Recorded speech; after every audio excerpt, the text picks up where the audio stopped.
my name is Lorrie. Welcome to Upskill Monday. Today we are going to work with some rickrack, but let me pick a few blocks to embellish.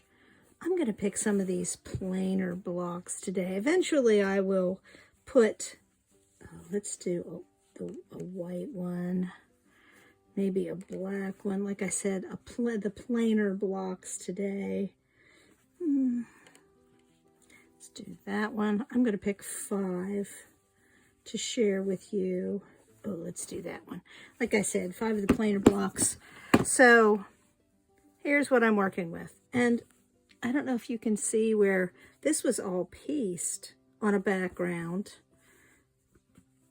And today's embellishment is an easy one because we are getting ready for the Christmas season. And you can see there maybe where there are some seams. And this one has different whites, different yellows. I like to do the monochrome thing. So let me get out the rickrack. And isn't it appropriate that it is a tiny tin box? This is from the 1950s. It was from my great aunt Betsy's collection. And you saw this when I was talking about the button boxes.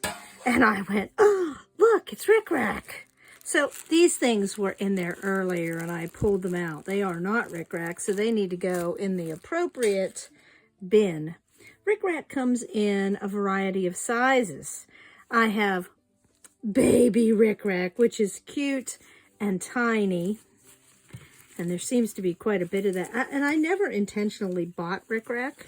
So any that you are seeing has come from a variety of collections from other people. And this is a mid-size. I'm going to call it a mid-size rickrack. And then this one is a little bit bigger if you compare the two. So there's different sizes of rickrack. I keep moving things around here, sorting them in piles. And this kind of goes with the mid-size. Well, it's a little bit smaller than the mid-size. And these ones are rather large rickrack compared to the other ones. And some of them are a little bit dusty from somebody really liked this green rickrack and used quite a bit of it apparently. So as I go down, oh, that one doesn't even have anything on it. As I go down through, there's a variety of colors and sizes and shapes, and even, that doesn't belong in here, and even, look at this fantastic purple and silver metallic rickrack. You know we're going to use a piece of that. But there are things that you can do. That welting doesn't belong in here either. So, ooh, look at this. This is the biggest of all. And it's kind of grimy. It needs a bath. It was in somebody's collection. Look at the different sizes there. But that's the whole point of the can, is it's to keep things from getting dustier. And that cute little baby rickrack. Oh, so cute. So I'm going to lay that with the baby rickrack. Woohoo! Sort through and see what else is in here. Oh, some other stuff. Oh, and there's another one with metallic. It's not really a rickrack, though. It has indents. I'm going to put that with other mercerized fast cotton with non-tarnished metallic. Don't know what that really is, but it's not staying in there. And then there's another one that has colored thread through it. A white and a, look at that, very nice. Hear the timer going off. My husband is cooking breakfast. He has hash browns in the oven. More baby rickrack. Oh, and look at that piece of fantastic metallic. And it has a plasticky feel to it. It does not feel as good as some of the others. So, after breakfast, I will come back and we will get started with some rickrack embellishments. Let me move my vat of rickrack out of the way, and let's pull a block over here to do the gold. I love that gold. I think I'll do the gold on the black, and if it'll go across the middle, That's where it's going to go. I think that will look fantastic. And they showed, when I was looking things up and doing a little bit of research, one of the favorite tricks when they were using it, back in the day when they used a lot of rickrack on clothes, would be to put more than one row of rickrack near each other. So I think I'm going to border that up with red on each side. Now the trick to rickrack is to sew right down the middle of the rickrack. And that's all there is to applying it. So let me get a pair of scissors and cut a couple little pieces here. And this isn't even the babiest of the rickrack. There is a rickrack that is smaller over here. Look at the difference in size in that. Even smaller. So I think I'm going to do that. Let me set that aside over by the machine. And then I will pull up another block. I love this purple. Actually for this, I think it would look great. Let's see how the scale is. Oh, where is the end? Normally, oh, there's the pin. All this rickrack that I bought that is not in a oh, look at that. That will be fantastic. And another piece here. It looks like I need to iron that a bit. That's okay. But that looks great.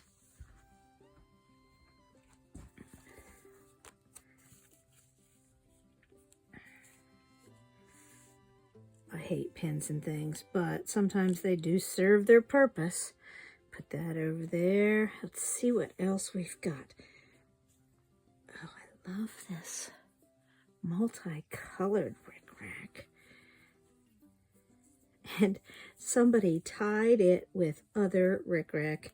They must not have liked being stabbed by rusty pins either. Thank goodness for tetanus shots. Probably were developed because of people who sew and people who were farmers.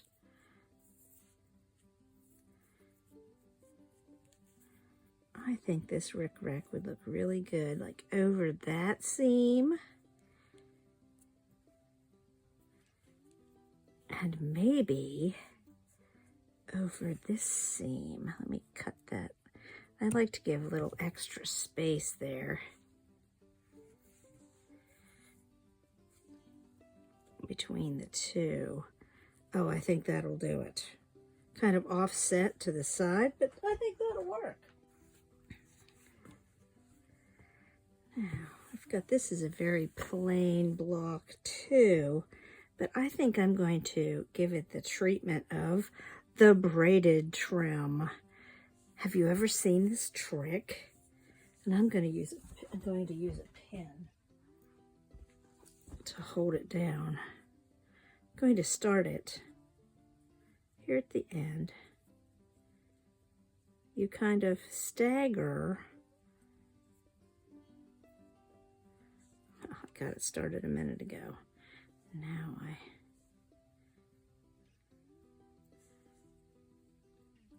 so you sort of stagger the two. So there's the up, there's the up. But I'm going to use a pin to hold it down while I braid it, if you will. So I'm just alternating. Oh, that doesn't look right.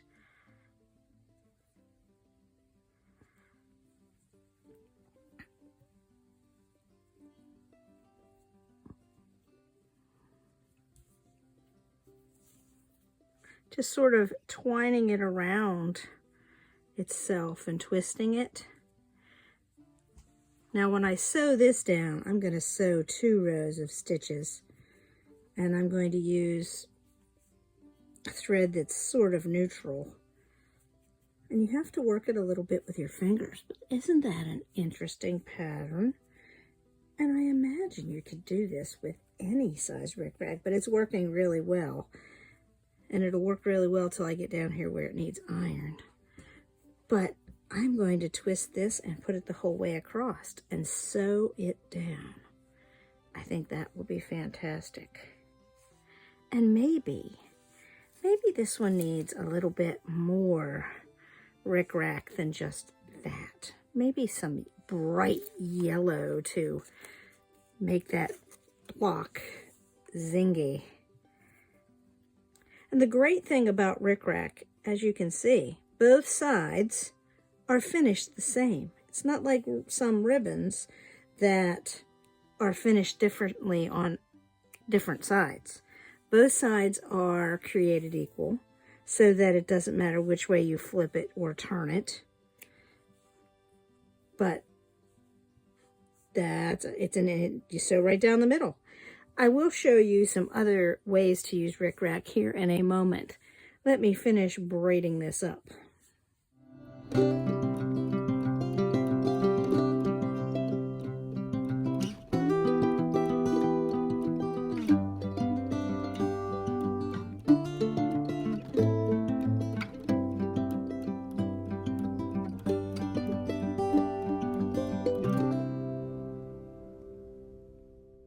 Now you saw as I was braiding them together, I got to a point and there was a frayed piece. So that will be a great place for a button when it is all sewn down. It will cover that up nicely and protect it from fraying more. But I think that will look fantastic. And you saw that it was just twisty, twisty, twisty, those two pieces together, and then I used pins to lay it flat. This looks like something out of a biology class from high school, doesn't it? With all those little pins stuck in it. That's frightening.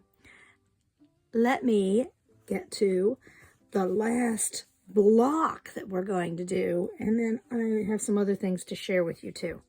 Let me set that up. Hang on. Okay. Nice big plain white block. And I have some, this rickrack is the giant rickrack. Won't that look great? I think it would look cute with like some beads and flowers and other things on it. But that is an excellent place for big blue rickrack. Right along that plain seam, and that really adds, and like I said, the smaller rickrack you just sew straight down the middle. This rickrack is big enough that you can sew along that set of valleys and that set of valleys. Or you could do some blanket stitch along the edge. I need to at least secure it down a little bit so that I can decide what to do with it. And I've seen lots of videos where they embroider on it or around it and add extra special touches. That's a topic for another day. Just using the rickrack today is the topic. So let me get back to you. I have another project to show you with some rickrack. My next project is this rather large bag. It's kind of a plain, but it's got Play-Doh Learning on one side. My husband had to work with that program one time, a long time ago, and when he went to a training, they gave him this nice big bag. Well, I'm going to change it into a better looking bag by putting some pockets on the front and covering up Play-Doh Learning. I'm going to do 2 pockets. I haven't decided if one's going to, I embroidered these and looks like one was deeper than the other. I haven't decided how exactly I'm going to do that, but this is what I know that I am going to do. I would like to use some rickrack, because this is the rickrack show, to make a top for the pocket, you know, like you use for prairie points. And it'll add some depth and dimension and decoration to the top of the pocket. To do this, and this is very simple, and you can do this by putting it between 2 seams also. You make the line where you want the rickrack to be sewn. So there I have a line. And I would sew the rickrack right down the middle on that line. And then when I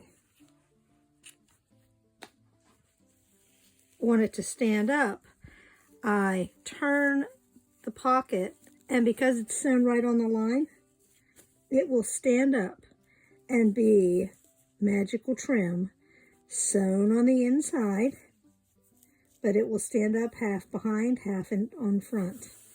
And then I will have it as a trim so that it will look nice. And I will still have my pocket opening, and it will be fantastic as a trim. But like I said, and you can also put it between two seams and have it stick out like that to be a trim. So I hope you enjoy adding some of that rickrack collection that if you buy things at estate sales, yard sales, etc., I'm sure you've accumulated some rickrack in your life. And what a good way to use some of that up. I'll be at this for a long time if I'm trying to use this up. So I hope you have enjoyed the Rickrack Show, and I will see you on Wednesday. So I did do the technique of sew down the middle and flip it to the back, as you can see, and then I edge stitch so that it would stay flipped and make that nice rickracky, prairie pointy decoration. And I also sewed rickrack along the top because I had plenty of rickrack to do that. So this is a big improvement over the plain old Play-Doh bag, and now I have a huge bag with huge pockets. I did use a clear thread in the top to sew down all of the rickrack, so I didn't have to worry about matching thread.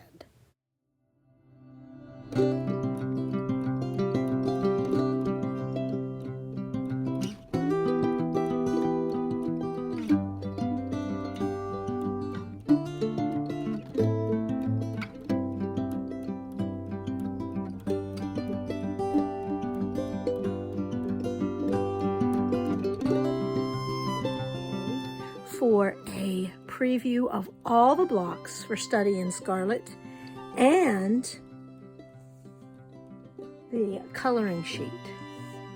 Have a great day. Thank you for joining me.